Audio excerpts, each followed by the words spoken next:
তো বন্ধুরা, সবাই তোমরা কেমন আছো? আশা করি সবাই ভালো আছো। তো এখন সবার কাছে সব থেকে বেশি আলোচ্য বিষয় হচ্ছে অন্নপূর্ণা যোজনার ফর্ম। সেটা সবার প্রায় মাথা ঘুরেই যাচ্ছে, মানে ফর্মের কি কি আছে। আমিও ফেসবুক দেখে ইউটিউব দেখে ভাবছি কি হবে কি না হবে। তো সেই ভেবে গভর্নমেন্টের ওয়েবসাইট থেকে ফর্মটা ডাউনলোড করে নিয়ে চলে এসেছি। তো এই যে সেই ফর্ম, অন্নপূর্ণা যোজনা ফর্ম, সেই ফর্মটা কিন্তু নিয়ে চলে এসেছি। তো নিয়ে আসার পরে দেখলাম যে ফর্মটাতে মানে বিভিন্ন ভিডিওতে যা যা শোনা যাচ্ছে যে ফর্মটা খুবই কঠিন হবে, মানে এতগুলো পাতা কেন, 12 পাতার ফর্ম কেন, প্রচন্ড কঠিন হবে। কিন্তু পড়ে দেখলাম মানে অতটাও কঠিন নয়, সহজ। যদি গভীরভাবে ফর্মটা আমরা ভালো করে পড়ি, ফর্মটা মোটেও কঠিন নয়, একদমই সহজ। আর সব থেকে বড় কথা হচ্ছে ফর্মটা 12 পাতার নয়, 13 পাতার। ফর্মটা 13 পাতার। আর সেই ফর্মটা নিয়ে চলে এসেছি, অন্নপূর্ণা যোজনার ফর্ম। তো এটা আমি শুধু নিয়ে এসেছি, তাই আজকে তোমাদেরকে দেখালাম যে ফর্মটা নিয়ে এসেছি আর আমি পড়েছি কি কি আছে, শুধু এটাই আমি বলে দিচ্ছি। 13 পাতার ফর্ম, হ্যাঁ, শুধু ভালো করে একটু পড়ে নিতে হবে, ব্যাস। এখানে কঠিন বলতে মনে হয় না আদৌ কিছু আছে। যা সত্যি তাই দিতে হবে, মিথ্যে কোনো কিছু সাবমিট করা যাবে না। এটাই হচ্ছে মানে মূলত ফার্স্ট অ্যান্ড লাস্ট কথা। কারণ এখানে লেখাই আছে যে যাচাই করে দেখা হবে যে সত্যি বলছি কিনা মিথ্যা। প্রথমত আছে ফর্মে যে অন্নপূর্ণার জন্য ফার্স্ট পেজে, এই যে ফার্স্ট 1 নাম্বার পেজে আছে, দেখাচ্ছি আমি তোমাদেরকে, দাঁড়াও। তো এই যে অন্নপূর্ণা যোজনার ফর্ম, পারিবারিক তথ্য সংগ্রহের ফর্ম। প্রথমেতে আছে এখানে পারিবারিক পরিচয় সঠিক হলে টিক চিহ্ন দিন। যা আছে খুবই ইজি করে দেওয়া আছে, সঠিক হলে ঠিক চিহ্ন দিবেন, যদি না থাকে সেটা না করে দিবেন। পরিবারের প্রধান এইচও মানে হেড অফ দ্য ফ্যামিলির নাম, সেটা আপনার যদি নিজে হন নিজের নাম দিবেন, কিংবা যদি আপনার শ্বশুর মশাই হয়, যদি আপনি বিবাহিত থাকেন তাহলে শ্বশুর মশাই হবে অবশ্যই, কিংবা শাশুড়িও হতে পারে, কিংবা হাজবেন্ডও হতে পারে। যাই থাকবে আপনার ফ্যামিলিতে যে হেড আছে তার নামটা দিবেন, পুরো নাম দিতে হবে। জন্ম তারিখ যা যা আছে দেখছেনি, পড়ে পড়ে দিতে হবে। পারিবারিক প্রধানের আধার নাম্বার, যেটা ডিবিটি লিঙ্ক করা আছে, আধার কার্ডের সঙ্গে যুক্ত আছে, এরকম নাম্বার দিবেন। রেশন কার্ড, পারিবারিক সদস্য সংখ্যা, সবই ইজি ইজি, একদম ইজি। হ্যাঁ কিংবা না, আপনার যেটা মনে হচ্ছে আছে আপনি হ্যাঁ দিবেন, যেটা নেই সেটা দিবেন না। দ্বিতীয় পার্ট, এই যে দেখুন ফার্স্ট থেকে এই যে 1 নাম্বার পেজ, 12 পাতা নয়, ফর্ম কিন্তু হচ্ছে একদম 13 পাতা। এই যে একদম 13 পাতার ফর্ম। এই যে পরিবারের প্রধানের সঙ্গে সম্পর্ক, রিলেশনটা কি সেটা দিবেন। যা যা আছে সব পড়ে নিলেই সব ইজিলি সব পেয়ে যাবেন। এই যে 3 নাম্বার পেজে দেওয়া আছে এপিক এইচও সকল প্রাপ্ত সব ভোটার তালিকার অংশ নম্বর সহ। এপিক নাম্বারটা বার করতে হবে, সেটা ভোটার সংশোধন ওইখান থেকে গেলেই বার করা যাবে। বিভাগ হচ্ছে সংগঠিত আর্থিকভাবে দুর্বল শ্রেণী, আপনি যদি কোনো এসসি এসটি ওবিসি যা হন আপনি সেখানে টিকমার্ক দিয়ে দিবেন। আপনার কি ডিজিটাল রেশন কার্ড আছে, যদি আপনার থাকে হ্যাঁ দিবেন, যদি না থাকে না দিবেন। কার্ডের ধরন এওয়াই স্পিচ, নানা প্রকার ভাগ আছে, আপনার যে ভাগ আপনি সেখানে টিকমার্ক দিবেন। আপনার যেটা সেখানে আপনি টিকমার্ক দিবেন, এটার মধ্যে কঠিন কিছুই নেই। অযথা মানুষের মনের মধ্যে ভয় ধরানোর কোনো মানে ছিল না। আমি দেখেছি বেশ কয়েকটা ভিডিওতে মানে বলছে যে প্রচণ্ড কঠিন হয়েছে, কি কি হয়েছে, তো আমি সেটাই বলছি। রেশন দোকান থেকে মাসিক রেশন তুলেছেন কিনা সেটা দিবেন, এটা 3 নাম্বার পেজে। হ্যাঁ, যা যা আছে পড়ে পড়ে দিতে পারবেন। পরিবারের সকল সদস্যদের মোট জমির পরিমাণের শতক, রেজিস্ট্রেশন নথি, সর্বশেষ আরো জমিতে গাড়ির জিপ, এই যে দেখেন যা যা আছে। যানবাহন, আপনার পরিবারের কোনো সদস্য কি অবাণিজ্যিক মোটর চালিত, মানে আপনার কোনো 4 চাকার গাড়ি কিংবা বাইক যদি থাকে দিবেন, না থাকলে দিবেন না। পারিবারিক সদস্যের স্বাস্থ্য বীমা, যদি স্বাস্থ্য সাথী থাকে দিবেন, যেটা পান পেয়ে এসছেন এতদিন সেটাও দিবেন। সদস্য 1 2 3 সবই এখানে দেওয়া আছে। এবার হচ্ছে এটা গেল হচ্ছে আপনার 4 নাম্বার পেজ। হ্যাঁ, আপনার সদস্যদের প্যান কার্ড, কোনো সদস্য কি আয়কর পেশাগত মানে ইনকাম ট্যাক্সের আওতায় আছে, হ্যাঁতে থাকলে হ্যাঁ দিবেন, যদি না থাকে না দিবেন। পারিবারিক সদস্যের প্যান কার্ড যদি হ্যাঁ হয় তাহলে প্যান নম্বর দিবেন, যা যা আছে তা দিবেন, যা যা চেয়েছে তাই তাই করবেন, এটার মধ্যে কোনো ভয় পাওয়ার এরকম কোনো কিছুই নেই, যা আমি দেখলাম আর কি। এটা 5 নম্বর পেজ, হ্যাঁ দেখাচ্ছি এরকম করে। 5 নম্বর পেজে আছে কর্মসংস্থানের ধরন। কর্মসংস্থানের ধরন সরকারি ক্ষেত্রে, বেসরকারি ক্ষেত্রে, বেতনভুক্ত কর্মচারী, আপনি কোনো চাকরি করেন কিনা কিংবা আপনার ফ্যামিলিতে কেউ চাকরি করে কিনা।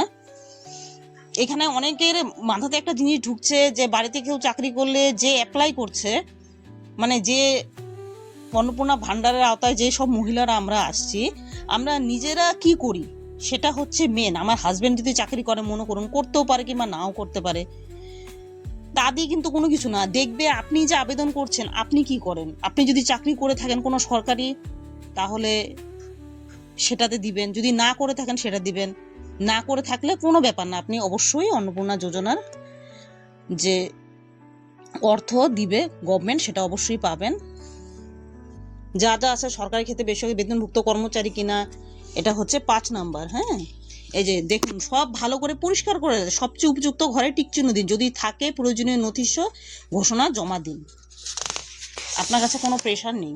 এই যে 6 নম্বর, এখানে সবকিছু আছে বিকল্প ইনপুট, হ্যাঁ নির্দেশনা, বেকার সদস্য সংখ্যা, যা যা ফ্যামিলিতে মেম্বার আছে কে কি করে সবই দিতে পারবেন। পরিবারে এইবার আছে পরিবারে শিক্ষিত প্রাপ্তবয়স্ক সদস্যদের সংখ্যা এবং পরিবারের অশিক্ষিত প্রাপ্তবয়স্কদের সদস্যদের সংখ্যা। শিক্ষিত কজন আছে ফ্যামিলিতে, অশিক্ষিত কতজন আছে দিবেন, পরিবারের প্রধানকে শিক্ষিত না অশিক্ষিত তাও দিবেন, সবই ইজিলি আছে। পরিবারের সকল শিক্ষিত প্রাপ্ত সর্বোচ্চ শিক্ষার যোগ্যতা প্রদান করুন। আপনার যদি ফ্যামিলিতে কেউ MA পাস থাকে, BA পাস থাকে, কিংবা আপনি নিজে কি কত পাস সেটাও দিতে পারবেন। কোনো সদস্য, এটা হচ্ছে 7 নাম্বার হচ্ছে পেজে, হচ্ছে কোনো সদস্য কি সাংবাদিক পদ বা হচ্ছে পৌরস্থানীয় সংস্থা 50,000 বর্তমানের ধারক কিনা, মানে আপনি কোনো পদে আছেন কিনা সেটা অবশ্যই দিবেন, যদি থাকেন দিবেন, না থাকলে দিবেন না। কোনো সন্দেহ GST অধীনে নিবন্ধ আছে কিনা, সব ইজিলি দেওয়া আছে, সব হ্যাঁ কিংবা না, হ্যাঁ কিংবা না। যা যা পেজ আছে 13টা পেজ আছে, সরি ভুল বললাম, 13টা পেজে সব ইজিভাবে দেওয়া আছে, আপনারা যার যেটা আছে সেটা। এই যে দেখুন এখানে বলেছে অন্যান্য Kisan credit card, KCC Kisan credit card, ARD KCC ARD, শিল্পী ক্রেডিট কার্ড, মৎস্যজীবী ক্রেডিট কার্ড, শিক্ষার্থী ক্রেডিট এবং ইত্যাদি ইস্যু করা, যদি হ্যাঁ হয় সার্টিফিকেট প্রযোজ্য করবেন, যদি না থাকে দিবেন না, সব ইজিলি ব্যবহার করা আছে এখানে। এটা যাচ্ছে 8 নম্বর পেজ। এবার আসছি 9 নম্বর পেজে। পরপর ফ্যামিলির সব কতজন সদস্য, তাদের কি কি আছে সবই বিবরণ দেওয়া আছে। এবার সামাজিক মর্যাদা এবং নির্ভরশীল ব্যক্তিগত বিদ্যালয়ে অধ্যয়নরত পরিবারের সকল শিশুর বিবরণ। আপনার সন্তান যদি একজন থাকে একজন দিবেন, দুজন থাকে যতজন দেবেন, এখানে দুটো সংখ্যা থাকলে দুটো সন্তানেরও দেওয়া আছে। সরকারি স্কুলে পড়ে কিনা বা যে যেরকম কাজটি হোক অন্য স্কুলে পড়ে কিনা সব দেওয়া আছে এখানে, সব ইজিভাবে। অন্য নির্বাচন করলে অনুগ্রহ করুন, যেমন ওপেন স্কুলিং, হোম স্কুলিং ইত্যাদি। যা যেই স্কুলে পড়ে সরকারি না বেসরকারি সেখানে টিকমার্ক দিবেন, সব ইজিভাবে আছে। আমি শুধু ফর্মটার ধরন আপনাদেরকে দেখাচ্ছি, ফিল আপটা আমি করে পরে আপনাদেরকে দেখাবো। এবার আছে সদস্য, যদি আপনার ওখানে 2 দেখলেন, 3 থাকতে পারে, 4 থাকতে পারে, এই যে দেখুন 4, সবই দেওয়া আছে এখানে। হ্যাঁ এবার আসছে শিশুদের টিকাকরণ বর্তমান অবস্থা। এখন গভর্নমেন্ট আপনার কাছে জানতে চাচ্ছে যে আপনার বাচ্চাটা কি কি টিকা পেয়েছে। সেটার মধ্যে ভয় পাওয়ার কিছু নেই, কারণ আপনি টিকা কতটুকু কি দিয়েছেন সেটা আমরা যেটা টিকাকরণ করি, যখন গভর্নমেন্টের টিকাগুলো আসে আমরা বাচ্চাদেরকে দেই, কার্ডও থাকে, সেটা দিয়ে দিবেন। এই যে এখানে বলা আছে যদি হ্যাঁ তাহলে টিকাকরণ কার্ড ID, তাহলে শেষ টিকা দেওয়া, যদি না হয় তাহলে শেষ টিকা নেওয়ার তারিখ, টিকা না দেওয়ার কারণ, যদি দিয়ে থাকেন তাহলে টিকা দেওয়ার তারিখ দিয়ে দিবেন, টিকা না দেওয়ার কারণও জানাতে বলেছে। শিশু সদস্য কত দিবেন, যদি আপনার একজন হয় একজন দিবেন, দুজন থাকলে 3জন, যা যা আছে আপনি তাই দিবেন। আপনি কি কোনো সরকারি প্রকল্পের সুবিধা DBTর মাধ্যমে পাচ্ছেন, যদি আপনারা স্বাস্থ্যসাথীর আন্ডারে থেকে থাকেন তাহলে স্বাস্থ্যসাথী প্রকল্পর নাম দিবেন, সেটা সরকারি, ব্যাস হয়ে গেল। এবার হচ্ছে এটা গেল আপনার 10 নাম্বার পেজ। হ্যাঁ এই যে এটা 10 নাম্বার পেজ, আপনি কোনো সরকারি DBT পাচ্ছেন কিনা।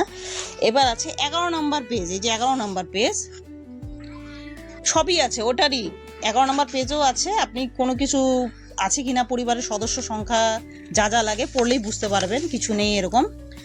12 নম্বর পেজে আছে, আমি আমার ঘটনা যে উপরে পড়তো আমার জ্ঞান ও বিশ্বাস অনুযায়ী আপনি কনসিডার করছে কিনা বাদ দেওয়া হলে কারণ, অবজার্ভ করতে পূরণীয়, ঘোষণা সম্মতি, আপনার সম্মতি, যাচাই যোগ্য, প্রকল্পের নাম, এই যে প্রকল্পের নাম কি দিবেন, যা যা প্রকল্প নিয়েছেন, এই যে প্রত্যাহার করতে চান তাও দিবেন, যদি না চান তাও দিবেন না। এই যে শুধুমাত্র এই যে বিভাগ, এই যে সত্য এবং প্রযোজ্য ক্ষেত্রে আমি সকল সহায়ক নথি প্রদান করেছি এবং উপরে উল্লেখিত কোনো মানদণ্ড বাদ দিইনি। আমি অবগত যে আমার প্রদত্ত কোনো তথ্য মিথ্যা প্রমাণিত আমার সামাজিক সুরক্ষা সংক্রান্ত সুবিধাসমূহ বন্ধ হয়ে যেতে পারে। পরিবার, এবার দেখুন দ্রষ্টব্য, পরিবার বলতে এমন একদল ব্যক্তিকে বোঝা যায় যারা সাধারণত একসঙ্গে বসবাস করেন এবং একই রান্নাঘর থেকে খাবার গ্রহণ করেন। কথাটা কতটা ইজিভাবে বোঝানো হয়েছে দেখেছেন। বিকল্প, এই যে স্বাক্ষর, নির্দেশনা সবই দেওয়া আছে। এবার হচ্ছে সরকারি ব্যবহার, জনগণ যোজনা পরিবেশ স্তরে সংক্রান্ত অনুসন্ধানের প্রতিবেদন। আমি আপনার নাম দিবেন, পুত্র কন্যা, গ্রাম শহর, পৌরসভা, জেলা, সবে আমি আমাদের যাতে প্রথম সঠিক পেয়েছি, দ্বারা প্রথম নিমিত্তের সাথে সংযুক্ত করে প্রতিমান হয়েছি, ব্যাস তারিখ, আপনার যা যা আছে করণীয়। এই যে দেখুন 13 নম্বর পেজ শেষ, ইজি। তাহলে আশা করি ক্লিয়ারলি সবাইকে বোঝাতে পারলাম যে অন্নপূর্ণা যোজনার ফর্ম কিন্তু কঠিন নয়, পড়তে হবে খুব ভালো করে, যেটা কথা মনে হতেই পারে 12 থেকে 13 পাতা ফর্ম কতটা কঠিন হবে, না দেখলে কিন্তু বোঝা যাবে না। সবই ইজি ভাবে আছে, আপনার কাছে যা আছে তাই সত্যি দিবেন, ব্যাস, এর মধ্যে ভয় পাওয়ার কিছু নাই। আপনার পাকা বাড়ি থাকতে পারে, পাকা বাড়ি আছে কিনা, ও এটাও আছে, পাকা বাড়ি আছে কিনা, পাকা বাড়ি কটা আছে, পাকা ঘর কটা আছে সেটাও দিবেন। যদি পাকা না থাকে তাহলে নাতে টিকমার্ক দিবেন। তার মানে এটা নয় যে পাকা বাড়ি আছে দেখে আপনি পাবেন না। যে আবেদনকারী, মানে আমি আবেদনকারী, আমি কোনো গভর্নমেন্ট জব করি কিনা বা আধা সরকারি কোনো জব করি কিনা, আমি যদি জব না করি, হাউস ওয়াইফ হই, ইনকাম ট্যাক্স ফাইল যদি না করে থাকি, তাহলে কোনো ব্যাপার না, নিশ্চিন্তে থাকুন। সঠিকভাবে ফর্ম ফিল আপ করলে আমরা অবশ্যই অন্নপূর্ণা যোজনার যা হচ্ছে সাম্মানিক দিবে আমাদেরকে, সেটা আমরা পাবো। তো ভয় পাওয়ার কিছু নেই, সব কিছু ইজি, কোনো কঠিন ব্যাপার নেই, শুধু পড়ে ভালো করে দিতে হবে, যা যা চেয়েছে তাইতেই আমরা দিব, ব্যাস, ভয় পাওয়ার কোনো কিছু নেই। আমি আজকে এই ভিডিওতে শুধু দেখালাম কি কি আছে, সবাই তো ভিডিও করছে দেখছি, বলছে 12 পাতার ফর্ম কেমন করে কি করব, তাই আমি ভাবলাম নিয়ে আসি, দেখি, আমি পড়ে দেখি, তো দেখলাম একদম সহজ, কোনো ভয় পাওয়ার কোনো কিছু নেই। এরপরে নেক্সট ভিডিওতে কেমন করে ফর্ম ফিল আপে কি কি দেখাতে হবে, যতটুকু দেখানো দেখিয়ে দিব।